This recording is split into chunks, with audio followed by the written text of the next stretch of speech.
Assalamualaikum warahmatullahi wabarakatuh. Halo semuanya, perkenalkan saya Selvin Aini dengan NIM 25042160, Prodi Ilmu Administrasi Negara, Fakultas Ilmu Sosial.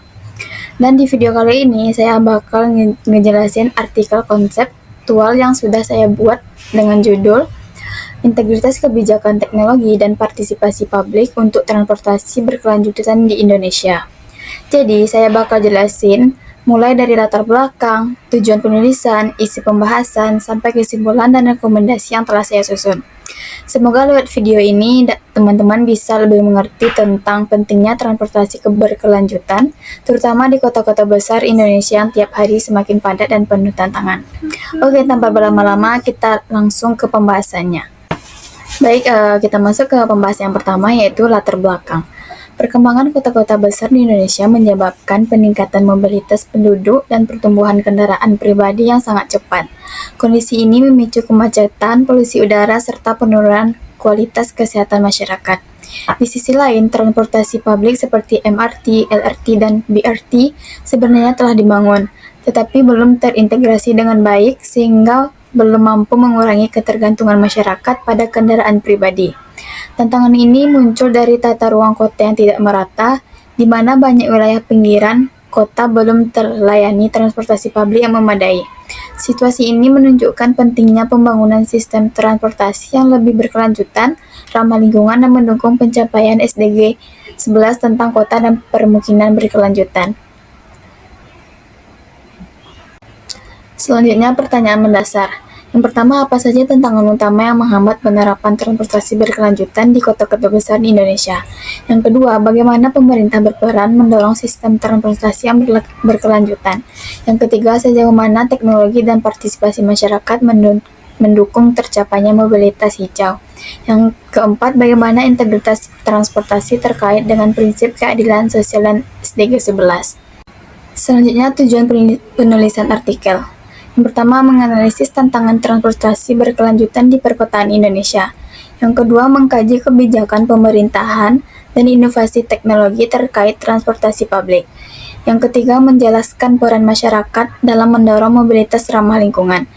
Yang keempat, mengidentifikasi keterkaitan transportasi berkelanjutan dengan pencapaian SDG 11. Dan yang terakhir, memberikan wawasan akademik dan rekomendasi kebijakan untuk pengembangan transportasi yang inklusif dan modern. Selanjutnya kita masuk bagian pembahasan. Yang pertama, tantangan utama transportasi berkelanjutan. Pertumbuhan kendaraan pribadi meningkatkan kemacetan dan emisi karbon. Yang kedua, urban sprawl, jarak permukiman jauh dari pusat kota tetapi minim fasilitas transportasi publik. Yang ketiga, integrasi antar moda belum optimal seperti BRT, KRL, MRT, angkot tidak tersambung baik.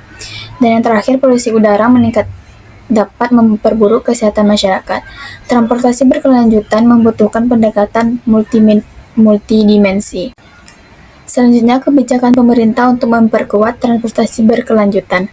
Yang pertama, pembangunan MRT, LRT, dan BRT merupakan langkah strategis, namun cakupannya masih terbatas.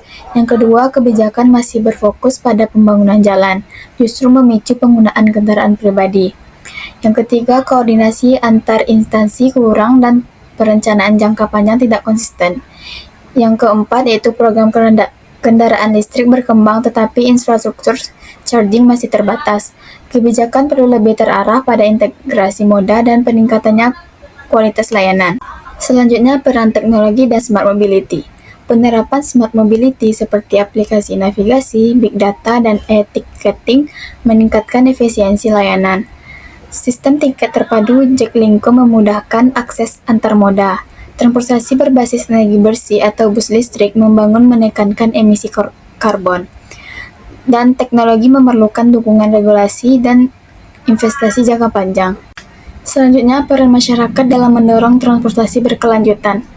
Yang pertama, perubahan perilaku masyarakat sangat berpengaruh pada keberhasilan transportasi berkelanjutan.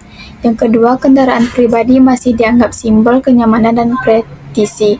Yang keempat, edukasi publik mengenai polusi dan kesehatan dapat mengubah budaya mobilitas. Yang keempat, masyarakat berperan dalam pengawasan layanan dan kebijakan melalui platform publik. Selanjutnya, dimensi keadilan sosial dalam pengembangan transportasi.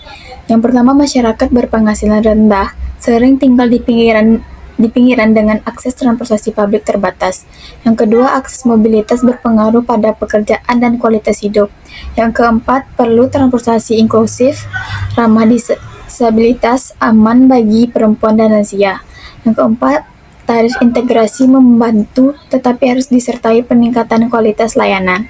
Selanjutnya, keterkaitan transportasi berkelanjutan dengan SDG 11. Transportasi berkelanjutan berperan langsung dalam pencapaian SDG 11. Yang pertama, akses transportasi aman dan terjangkau. Yang kedua, pengurangan emisi. Yang keempat, mobilitas berbasis energi ramah lingkungan. Yang kelima, integrasi kebijakan, teknologi, dan partisipasi publik menjadi faktor kunci. Dan yang terakhir, kolaborasi lintas sektor mutlak dibutuhkan. Selanjutnya kita masuk ke bagian kesimpulan.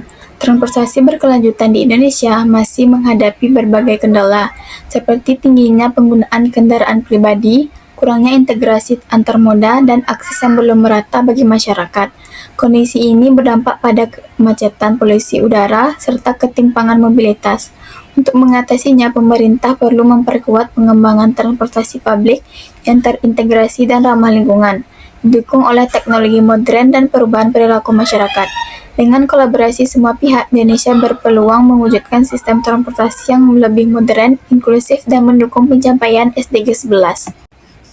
Selanjutnya, materi rekomendasi atau saran. Yang pertama, perluasan jaringan transportasi massal ke pinggiran kota. Yang kedua, penguatan integrasi antar moda melalui tiket terpadu dan pemetaan rute. Yang ketiga, investasi kendaraan listrik dan energi bersih untuk transportasi publik. Yang keempat, edukasi publik berkelanjutan untuk mengurangi penggunaan kendaraan pribadi. Yang kelima, kolaborasi pemerintahan swasta, masyarakat untuk mewujudkan mobilitas hijau. Demikianlah materi presentasi yang dapat saya sampaikan mengenai integritas kebijakan teknologi dan peran masyarakat dalam mewujudkan transportasi berkelanjutan di Indonesia. Saya harap penjelasan ini dapat memberikan gambaran yang lebih jelas tentang pentingnya membangun sistem transportasi yang modern, aman, dan ramah lingkungan. Terima kasih kepada teman-teman yang telah menyimak. Semoga materi ini bermanfaat dan dapat menjadi bahan diskusi bersama. Assalamualaikum warahmatullahi wabarakatuh.